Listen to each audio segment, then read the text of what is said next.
Tanggap tayo ng report. Pulis na nagwala sa Lucena City, Quezon.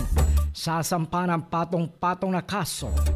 Ang detalye mula sa ating Calabarzon correspondent, J.R. Nari.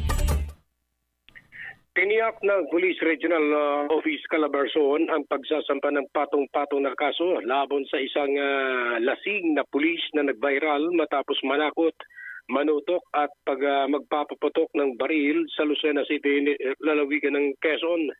Ayon kay PRO Calabarzon Regional Director Jack Wanki, mahaharap ang suspect na pulis sa mga kasong grave threats, unjust vexation, physical injury at illegal discharge of firearms. Sasampahan din siya ng kasong administratibo ng conduct and becoming a police officer at sisiguraduhin na siya ay matatanggal sa serbisyo. Sinabi ni Wanki na kinukundina ng PRO Calabarzon ang anumang maling gawain ng sinumang miyembro ng kanilang hanay, lalo na kung ito ay nagdudulot ng takot at panganib sa mga mamamayan.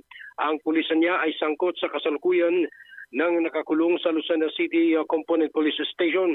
Sa nag-viral na video, ang pulis kinilalang si Patrolman Rodolfo Avila maglang awa ay pumunta sa tindahan na nasa loob ng subdivision para bumili ng yelo, pero bigla na lang umano itong tinutukan ng baril ang isang binatang bumibili ng sigarilyo.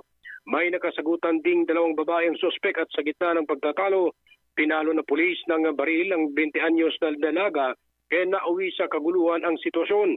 Inawat naman ng kasamang pulis habang tinulungan ng may-ari ng tindahan ng dalawang babae na makapasok sa loob para sa kanilang kaligtasan. Patuloy na nagwala sa labas ng tindahan ng suspek at nagpapaputok ng parang baril habang nagsisigaw ng pagbabanta. Sa tulong ng kapatid ng suspek na isa ring pulis, maayos siyang napasuko at inaresto.